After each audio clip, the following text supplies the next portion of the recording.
കൃഷ്ണഗാഥ സീരിയലിൻ്റെ ലേറ്റസ്റ്റ് എപ്പിസോഡിൻ്റെ റിവ്യൂയിലേക്ക് എല്ലാവർക്കും സ്വാഗതം. അങ്ങനെ ടെക്സ്റ്റൈൽസിലെത്തി കാറിൽ നിന്ന് പുറത്തിറങ്ങിയ ശ്രീനിവാസൻ തൻ്റെ ഏറ്റവും അടുത്ത കൂട്ടുകാരനായ രവീനെ അവിടെ വെച്ച് കാണുവാണ് കേട്ടോ. അങ്ങനെ രവി എന്ന് പറഞ്ഞ് അയാൾ വിളിക്കുന്നുണ്ട്. അങ്ങനെ അയാളെ ശ്രീനിവാസൻ്റെ അടുക്കിലെത്തുക. ശ്രീനിവാസൻ, മുമ്പ് കണ്ടതിലും ഒത്തിരി അധികം സന്തോഷത്തിലാണല്ലോ താനിപ്പോൾ. പിന്നെ സന്തോഷമില്ലാതിരിക്കുമോ? ഞാൻ നിന്നെ വിളിച്ച് പറഞ്ഞതല്ലേ എൻ്റെ മോളെ കണ്ടെത്തിയ കാര്യം. അവളും എൻ്റെ കൂടെയുണ്ട്. ആണോ? എന്നിട്ട് എവിടെ ആള്? കാണിച്ചു തരാം. കൃഷ്ണമോളെ, ഇങ്ങ് വന്നേ. ഇതാണ് അച്ഛൻ്റെ ഏറ്റവും അടുത്ത കൂട്ടുകാരൻ രവി. അടുത്ത കൂട്ടുകാരൻ എന്ന് പറഞ്ഞാൽ ചുമ്മാ അടുത്ത ബന്ധം മാത്രമല്ല കേട്ടോ. മോള് നഷ്ടപ്പെട്ട സമയം മുതൽ ഞാൻ എത്ര സങ്കടപ്പെട്ടിട്ടുണ്ടെന്നും എപ്പോഴും വിഷമം വിളിച്ച് പറയുക ഒക്കെ ചെയ്യുന്നത് ഇവനെയാണ്. കാത്തിരുന്ന് അവസാനം ഞാൻ എൻ്റെ മോളെ കണ്ടെത്തിയടാ. ഇതാ എൻ്റെ കൃഷ്ണമോള്. ഇതാണ് ശാന്തി. ഞാൻ എൻ്റെ മോളെ ഭദ്രമായിട്ട് വളർത്താൻ ഏൽപ്പിച്ച എൻ്റെ അനിയത്തി. ശാന്തി അവരെ കഷ്ടപ്പെട്ടിട്ടാണ് എൻ്റെ മോളെ വളർത്തി വലുതാക്കി ഇതുപോലെ എൻ്റെ മുമ്പിൽ കൊണ്ടുവന്ന് നിർത്തിയിരിക്കുന്നത്. അന്നേരം രവി പറയണേണ്, മോളെ കണ്ടെത്തിയ കാര്യമെല്ലാം ശ്രീനിവാസ് എന്നെ വിളിച്ചപ്പോൾ പറഞ്ഞിരുന്നു. അവൻ്റെ ശബ്ദം കേട്ടപ്പോൾ അറിയായിരുന്നു അവൻ ഒത്തിരി സന്തോഷത്തിലാണെന്ന്. ഇപ്പോൾ നേരിട്ട് കാണാനും കൂടി പറ്റിയല്ലോ.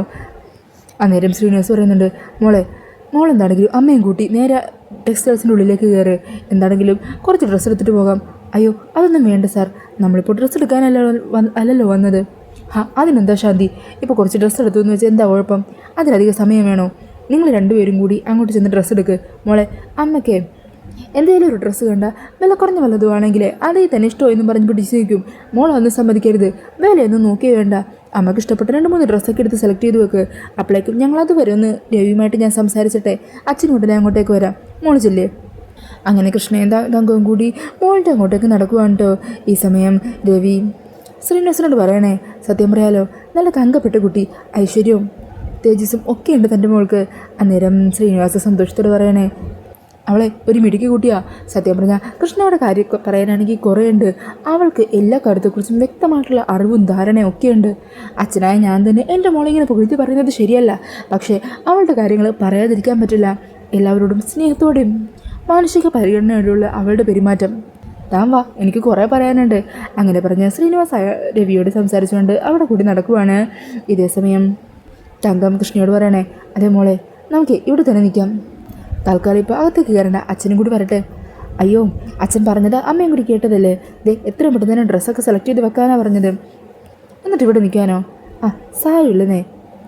അമ്മതാ ആ താളത്തേക്ക് മാറി നിൽക്കാം. മോളച്ഛൻ വരുമ്പോൾ എന്നെ വന്ന് വിളിച്ചാൽ മതി. അങ്ങനെ പറഞ്ഞ് തങ്കം കുറച്ചങ്ങോട്ടേക്ക് നീങ്ങി നിൽക്കുവാണ്. ഈ സമയം കൃഷ്ണയാണെങ്കിൽ അവിടുത്തെ കാഴ്ചയൊക്കെ കണ്ട് ചുറ്റും ഇങ്ങനെ നോക്കി നിൽക്കുമായിരിക്കും.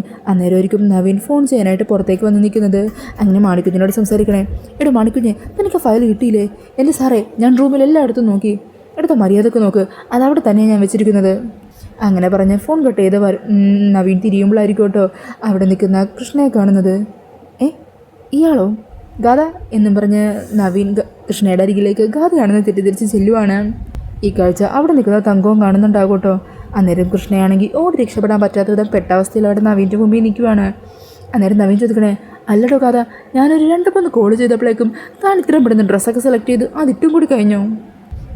എന്താണെങ്കിലും ഈ ഡ്രസ്സ് നന്നായിട്ടുണ്ട്, തനിക്ക് നന്നായി ചേരുന്നുണ്ട്. ഞാൻ അല്ലെങ്കിലും പറഞ്ഞിട്ടില്ലേ, ഈ നാടൻ വേഷത്തിൽ തന്നെ കാണുമ്പോണ്ടല്ലോ ഒരു പ്രത്യേക ഭംഗിയാണ്. അതേക്കുമ്പോൾ കൃഷ്ണ ചിരിക്കുക. അന്നേരം വകയുടെ നവീൻ പറയണേ, കണ്ടില്ലേ ഈ ക്യൂട്ട് ചിരി? ഇതും എനിക്ക് ഒത്തിരി ഇഷ്ടമായി കേട്ടോ. സത്യം പറഞ്ഞാൽ തന്നെ മമ്മി ഇന്നെൻ്റെ അടിയിൽ വന്നിട്ട് താൻ ആകെ മാറിയെന്നും ഇനി പഴയ സ്വഭാവത്തിൽ ഒരിക്കലും തിരിച്ചു പോകില്ല എന്നൊക്കെ പറഞ്ഞപ്പോഴും എനിക്കതൊന്നും തീരെ വിശ്വാസമില്ല. താൻ ഓഫീസിൽ വന്നപ്പോൾ ഉള്ള തൻ്റെ മട്ടും ഭാവമൊക്കെ കണ്ടു കഴിഞ്ഞാലുണ്ടല്ലോ അഹങ്കാരം ഒട്ടും കുറയാത്ത ആ ഗാഥ തന്നെയാണെന്ന് തോന്നുന്നു. പക്ഷെ ഇപ്പോൾ എൻ്റെ മുമ്പിൽ നിൽക്കുന്നത് എൻ്റെ പഴയ ഗാഥ തന്നെയാണ്, ഞാൻ മനസ്സുകൊണ്ട് സ്നേഹിച്ച എൻ്റെ ഗാഥ. അന്നേരം കൃഷ്ണ പറയുന്നുണ്ട്, സോറി നവീൻ, എൻ്റെ ഭാഗത്തുനിന്ന് നവീന് ചില രീതിയിൽ ചിലപ്പോഴെങ്കിലും ഇഷ്ടപ്പെടാത്ത രീതിയിലുള്ള പല സ്വഭാവങ്ങളും വന്നിട്ടുണ്ട്. അതിനൊക്കെ ഞാൻ മാപ്പ് ചോദിക്കുക. സാരമില്ല ഗാഥ, താൻ ഇതുപോലെ എപ്പോഴും എന്നോട് പെരുമാറിയാൽ മാത്രം മതി. ഞാൻ എത്ര ഹാപ്പി ആയിരിക്കുമെന്നറിയോ തൻ്റെ ഈ ഒരു സ്വഭാവം ഞാൻ ഇഷ്ടപ്പെടുന്നത്. ഇതുപോലെ തന്നെ എന്നും എൻ്റെ കൂടെ ഉണ്ടെങ്കിൽ നമ്മുടെ ലൈഫിൽ എന്നും സന്തോഷം മാത്രമേ ഉണ്ടാകുള്ളൂ ഗാഥ. അങ്ങനെ പറഞ്ഞ് നവീൻ കൃഷ്ണയെ ഇങ്ങനെ ചേർത്ത് പിടിക്കുവാണ്.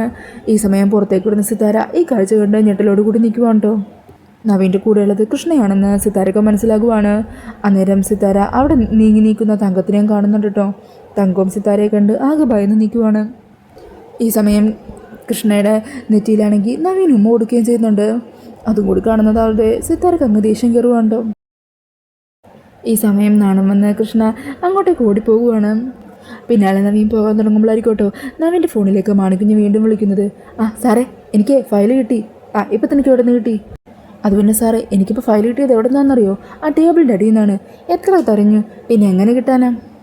അങ്ങനെ അവർ സംസാരിച്ച് നിൽക്കുമായിരിക്കും. ഈ സമയത്തായിരിക്കും കേട്ടോ സിത്താര വേഗം തന്നെ തങ്കത്തിൻ്റെ അരികിലേക്ക് പോകുന്നത്. എൻ്റെ മോളുടെ ജീവിതം നശിപ്പിക്കാനാണോ നീ ഇപ്പം ഇങ്ങോട്ട് വന്നത്? എത്രയും പെട്ടെന്ന് തന്നെ കൃഷ്ണ ഇവിടെ നിന്ന് മാറ്റണം. ഇല്ല നവീൻ, കൃഷ്ണയെ കാണരുത്. ഞാനിപ്പോൾ തന്നെ മോളെയും കൂട്ടി പൊക്കോളാം മാഡം.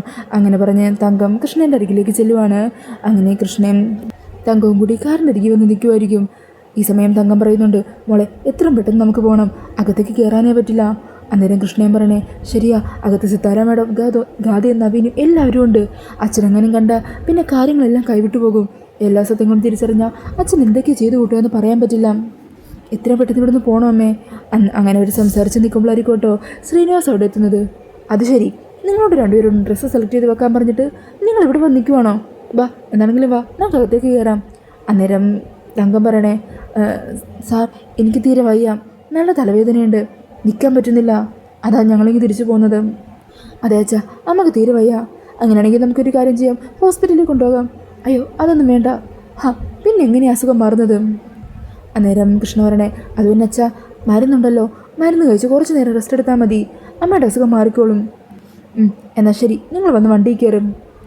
അങ്ങനെ ശ്രീനിവാസ് വണ്ടിയിലേക്ക് കയറാൻ തുടങ്ങുവാണ് കേട്ടോ.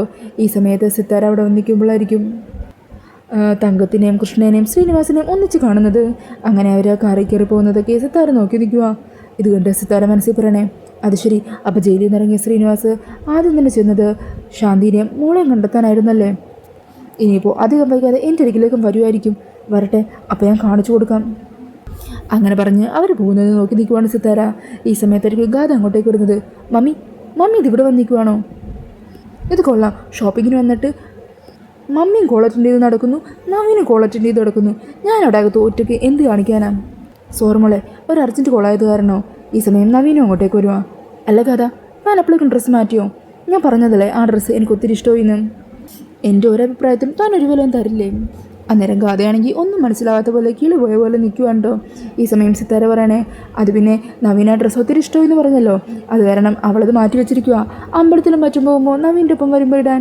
ഓ അങ്ങനെയാണോ? എന്നാൽ ശരി, ഞാൻ എന്തെങ്കിലും ബില്ല് പേ ചെയ്തിട്ട് വേഗം വരാം. അങ്ങനെ പറഞ്ഞാൽ നവീൻ അകത്തേക്ക് പോകുവാണ്.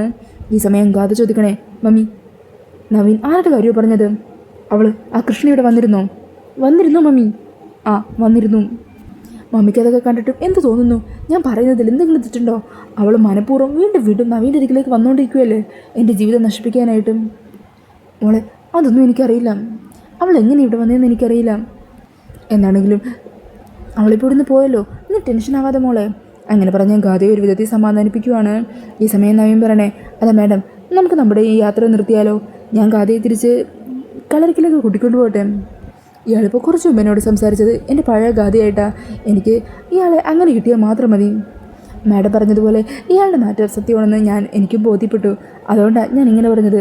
അതിനെന്താ, എനിക്കതിൽ സന്തോഷമേ ഉള്ളൂ. മോളെ ഗാഥ, നീ നവീൻ്റെ ഒപ്പം ചെല്ല്, നീയോ ആഗ്രഹിച്ചത് ഇത് തന്നെയല്ലേ? എന്നാൽ ശരി വാ ഗാഥ. അങ്ങനെ പറഞ്ഞ നവീൻ കാറിൻ്റെ അരികിലേക്ക് പോകുവാണ് കേട്ടോ. ഈ സമയം ഗാഥ പറയണേ, മമ്മി അവളെക്കൊണ്ട് എനിക്കൊരു സമാധാനം ഇല്ലല്ലോ. മോളെ നീ ഇപ്പോൾ ആ കാര്യം വിട്. എന്താണെങ്കിലും അവൾ വന്നത് പ്രത്യേകിച്ച് നിനക്ക് ദോഷമൊന്നും ആയില്ലല്ലോ. നവീൻ എന്താണെങ്കിലും നിൻ്റെ മാറ്റം സത്യമാണെന്ന് ഞാൻ വിശ്വസിച്ചിട്ടുണ്ട്. നവീനിപ്പോൾ നിന്നോട് സ്നേഹമില്ലേ പണ്ടത്തെ പോലെ? അന്നേരം ഗാഥ പറയണേ, നവീൻ്റെ മനസ്സിലുള്ളത് ഞാനല്ല, അവളാ ആ കൃഷ്ണ. അവളോടാ നവീന് സ്നേഹം.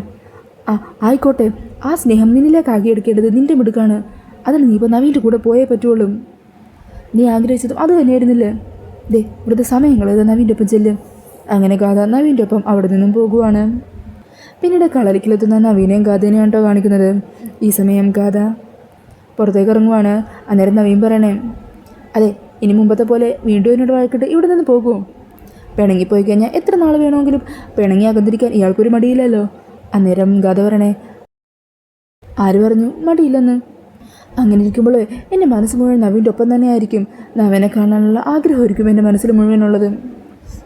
ശരി, ഇനി എന്നാണെങ്കിലും നമ്മൾക്കിടയിൽ അതുപോലെയുള്ള പഴയ പ്രശ്നങ്ങളൊന്നും ഉണ്ടാവില്ല എന്ന് പ്രതീക്ഷിക്കാം അല്ലേ? അതെ, ഞാൻ ഷോപ്പിംഗ് മാളിൽ വെച്ച് തന്നെ നെറ്റിയിലൊരു ഉമ്മ തന്നില്ലേ, അതിന് പകരമായിട്ട് അകത്ത് ചെല്ലുമ്പോൾ എനിക്കും തിരിച്ചെന്തെങ്കിലും തന്നെ. അത് കേൾക്കുന്നതും കഥ ചോദിക്കണേ, എന്ത് നവീൻ അവളെ കിസ് ചെയ്തെന്നോ? എന്താ കഥ, താൻ എന്താ ഇപ്പോൾ പറഞ്ഞത്? അവളെയോ? ആരെ? അന്നേരം ഗാഥ പറയണേ, അല്ല ഞാൻ ചുമ്മാ നവീനെ കളിപ്പിക്കാൻ വേണ്ടി. ഗാഥ, താൻ എന്തൊക്കെയാണ് പറയുന്നത്? മിനിറ്റിനാണോ തൻ്റെ സ്വഭാവം മാറുന്നത്? കുറച്ചു നേരം മുമ്പ് ഞാൻ ഷോപ്പിംഗ് മോളിൽ കണ്ട ഗാഥയല്ലല്ലോ ഇപ്പം എൻ്റെ മുമ്പിലുള്ളത്. ഗാഥ ഇങ്ങനെയായി പറ്റില്ല. തൻ്റെ സ്വഭാവം ഇങ്ങനെ മിനിറ്റിനനുസരിച്ച് മാറുന്നതിനനുസരിച്ച് പ്രവർത്തിക്കാൻ എനിക്ക് കുറച്ച് ബുദ്ധിമുട്ടുണ്ട്. കുടുംബജീവിതം മുന്നോട്ട് കൊണ്ടുപോകണമെങ്കിൽ രണ്ടുപേരുടെയും ഭാഗത്തു നിന്ന് ചില അഡ്ജസ്റ്റ്മെൻറ്റ് ഉണ്ടായേ പറ്റുള്ളൂ. അതിന് പറ്റുമെന്നാണെങ്കിൽ തനിക്കിപ്പോൾ എൻ്റെ കൂടെ അകത്തേക്ക് വരാം. അങ്ങനെ പറഞ്ഞ് നവീൻ ദേഷ്യത്തിലകത്തേക്ക് കയറി പോകുവാണ്. ഈ സമയം ഗാഥയാണെങ്കിൽ നേരെ ഫോൺ എടുത്ത് സിത്താരനെ വിളിക്കുവാണ് കേട്ടോ. മമ്മി, അവിടെ ഷോപ്പിംഗ് മാളിൽ വെച്ച് നവീൻ ആ കൃഷ്ണയെ കിസ് ചെയ്തു അല്ലേ? മമ്മി അത് കണ്ടില്ലേ? എന്നിട്ടും എന്താ എന്നോടത് പറയാഞ്ഞത്? ഇതൊക്കെ കണ്ടിട്ട് മമ്മിക്ക് എങ്ങനെയാണ് നോക്കി നിൽക്കാൻ തോന്നിയത്? അന്നേരം സിത്താരയുമാകെ ടെൻഷനിലിരിക്കുമായിരിക്കും കേട്ടോ. അങ്ങനെ ഗാഥയുടെ സംസാരമൊക്കെ കേൾക്കുമ്പോൾ സിത്താരക്കൊക്കെ ദേഷ്യം വരുവാ. മോളെ, നീ ഇപ്പോൾ ഫോൺ വെക്കുന്നുണ്ടോ? എനിക്കിപ്പോൾ നിന്നോടൊന്നും സംസാരിക്കാൻ പറ്റിയ മാനസികാവസ്ഥയിലല്ല. ഞാൻ ആകെ ഡിസ്റ്റർബ്ഡാണ്. മമ്മിയോടല്ലാതെ ഞാനിതൊക്കെ വേറെ ആരോട് പോയി സംസാരിക്കാനാ? ഗാഥ, നീ പറയുന്നതെല്ലാം എപ്പോഴും ഞാൻ കേട്ടിട്ടുള്ളതല്ലേ. ഇപ്പോൾ എൻ്റെ മനസ്സ് എൻ്റെ കൈവിട്ട് നിൽക്കുവാണ്. നീ ഒന്ന് വെച്ചിട്ട് പോകുന്നുണ്ടോ? അങ്ങനെ പറഞ്ഞ് സിത്താര ദേഷ്യത്തിൽ ഫോൺ വെക്കുവാണ്. അന്നേരം ഗാഥക്കാകെ സങ്കടമാകുവാണ്. ഗാഥ പറയണേ, അല്ലെങ്കിലും ആരും എൻ്റെ ഒപ്പം ഇല്ല. എല്ലാവരും ആ കൃഷ്ണയുടെ ഭാഗത്താണ്. നവീനാണെങ്കിലും മമ്മിയാണെങ്കിലും എല്ലാവരും അവളുടെ ഭാഗത്താണ്. അവൾ ഈ ഭൂമിയിൽ ജീവനോടെ ഇരിക്കുന്നത് എനിക്ക് ആപത്ത് തന്നെയാണ് എന്നും പറഞ്ഞ് കലി പൂണ്ട് നിൽക്കുവാണ് കേട്ടോ ഗാഥ. പിന്നീട് കാണിക്കുന്നത് സിത്താരയുടെ വീട്ടിലെത്തുന്ന ശ്രീനിവാസനെയും തങ്കത്തിനെയും കൃഷ്ണനെയാണ് കേട്ടോ. അവർ മൂന്നുപേരും കൂടി തൻ്റെ വീട്ടിലേക്ക് വരുന്നത് കാണുന്നതും സിത്താരക്ക് ദേഷ്യം വരുക. സിത്താര ചോദിക്കണേ, എന്ത് ധൈര്യത്തിലാണ് നീയൊക്കെ കൂടി എൻ്റെ വീട്ടിലേക്ക് വന്നത്? നിങ്ങളെനിക്ക് കാണുക പോലും വേണ്ടെന്നല്ല ഞാൻ നിങ്ങളോട് പറഞ്ഞിട്ടുള്ളത്. പിന്നെ എന്തിനാണ് വലിഞ്ഞേറി വരുന്നത്? അന്നേരം തങ്കം സിത്താരയോട് പറയണേ, സിത്താര മാഡത്തിനോട് ഒരു സത്യം പറയാൻ വേണ്ടിയാണ് ഞാൻ വന്നത്. നീ പറയുന്ന ഒന്നും എനിക്ക് കേൾക്കണ്ട. കേട്ടേ പറ്റുള്ളൂ. ഇത്രയും നാളും മാഡം വിചാരിച്ചതുപോലെ കൃഷ്ണയെ ഞാൻ പ്രസവിച്ചതല്ല. കൃഷ്ണയുടെ അമ്മ മാഡം തന്നെയാണ്. മാഡം പ്രസവിച്ച മാഡത്തിൻ്റെ സ്വന്തം കുഞ്ഞാണ് കൃഷ്ണ. അല്ലാതെ മാഡം വിചാരിക്കുന്നത് പോലെ ഞാനും ശ്രീനിവാസ സാറും തമ്മിൽ ഒരു ബന്ധവുമില്ല. ഈ സമയം ഇതെല്ലാം കിട്ടി വിശ്വസിക്കാനാവാതെ നിൽക്കുവാണ് കേട്ടോ സിത്താര. അന്നേരം ശ്രീനിവാസ് പറയണേ, അതേ സിത്താര, ഇക്കാര്യം പറയാനാ ജയിലിൽ നിന്നിറങ്ങിയ അന്ന് മുതൽ തൻ്റെ പിന്നാലെ ഞാൻ നടക്കുന്നതും. ശാന്തിയെ ഞാൻ എൻ്റെ സ്വന്തം സഹോദരി പോലെയല്ലേ കണ്ടിട്ടുള്ളത്. അത് തനിക്കറിയാവുന്ന കാര്യമല്ലേ. അങ്ങനെയുള്ള ശാന്തിയായിട്ട് എങ്ങനെ എനിക്ക് മറ്റൊരു ബന്ധം ഉണ്ടാവുന്നത്? ഹോസ്പിറ്റലിൽ താൻ പ്രസവിച്ച ആ കുഞ്ഞിനെ കൊല്ലാനായിട്ട് 3-4 ആൾക്കാർ വന്നു. അവരിൽ നിന്നും കുഞ്ഞിനെ രക്ഷിക്കുന്നതിനിടയിൽ എനിക്ക് അവരെ കൊല്ലേണ്ടി വന്നു. ആ സമയം ശാന്തിയെ അല്ലാതെ നമ്മുടെ കുഞ്ഞിനെ ഭദ്രമായിട്ട് ഏൽപ്പിക്കാൻ എനിക്ക് മറ്റാരെയും കണ്ടില്ല. അങ്ങനെയാ ശാന്തിയുടെ കയ്യിൽ ഞാൻ നമ്മുടെ മോളെ ഏൽപ്പിച്ചത്. ഈ സമയം തങ്കം പറയണേ, ഞാൻ ഈ പറഞ്ഞതല്ല സത്യമാണ് മാഡം. മാഡം പ്രസവിച്ച മാഡത്തിൻ്റെ സ്വന്തം മോള് തന്നെയാണ് കൃഷ്ണ. മാഡത്തിൻ്റെയും ശ്രീനിവാസ സാറിൻ്റെയും മോള്. അവസാനം ഞാൻ എൻ്റെ കൃഷ്ണമോളെ അവളുടെ യഥാർത്ഥ അച്ഛൻ്റെ അമ്മയുടെ അരികിലെത്തിച്ചു. ഈ ഒരു നിമിഷത്തിന് വേണ്ടിയിട്ടായിരുന്നു ഞാൻ കാത്തിരുന്നത്. എല്ലാ സത്യങ്ങളും സാറിൻ്റെ മുമ്പിൽ വെച്ച് തന്നെ മാഡത്തിനോട് തുറന്നു പറയുന്ന ഈ മുഹൂർത്തത്തിനായിട്ട്. അന്നേരം ഇതെല്ലാം കേട്ട് വിശ്വസിക്കാനാവാതെ കൃഷ്ണ തൻ്റെ മകളാണെന്ന് തിരിച്ചറിഞ്ഞ് ഓടിപ്പോയി കൃഷ്ണയെ കെട്ടിപ്പിടിക്കുവാണ്ടോ സിത്താര. എന്നിട്ട് പറയണേ, നീ എൻ്റെ അരികി വന്ന് നിന്ന സമയത്തും നിന്നെ തൊട്ടപ്പോഴും കെട്ടിപ്പിടിച്ചപ്പോഴുമൊക്കെ പലതവണ എനിക്കിത് തോന്നിയിട്ടുണ്ട്. സിനിയോട് ഞാനിത് പറയുകയും ചെയ്തിട്ടുണ്ട്. എൻ്റെ സ്വന്തം മോളെ തൊടുന്നതും തലോടുന്നതും പോലെയാണ് നിന്നെ തൊടുമ്പോൾ തോന്നിയിട്ടുള്ളതെന്ന്. ഇപ്പോൾ എനിക്ക് മനസ്സിലായി നീ എൻ്റെ പൊന്നുമോളാണെന്ന്. അങ്ങനെ പറഞ്ഞ് സിത്താര കൃഷ്ണയെ ചേർത്ത് പിടിച്ച് പൊട്ടിക്കരയുവാണ്. അങ്ങനെ കരഞ്ഞു നിൽക്കുന്ന ആ ഒരു സീൻ കാണിച്ചുകൊണ്ടാണ് കേട്ടോ എപ്പിസോഡ് തീരുന്നത്. അപ്പോൾ ഈ ഒരു റിവ്യൂ ഇഷ്ടമായിട്ടുണ്ടെങ്കിൽ മറക്കാതെ വീഡിയോ ഒന്ന് ലൈക്ക് ചെയ്യണേ. ഇതുപോലുള്ള കൂടുതൽ റിവ്യൂസിനായിട്ട് ഈ ചാനലൊന്ന് സബ്സ്ക്രൈബ് ചെയ്തും കൂടി സപ്പോർട്ട് ചെയ്യണേ. താങ്ക്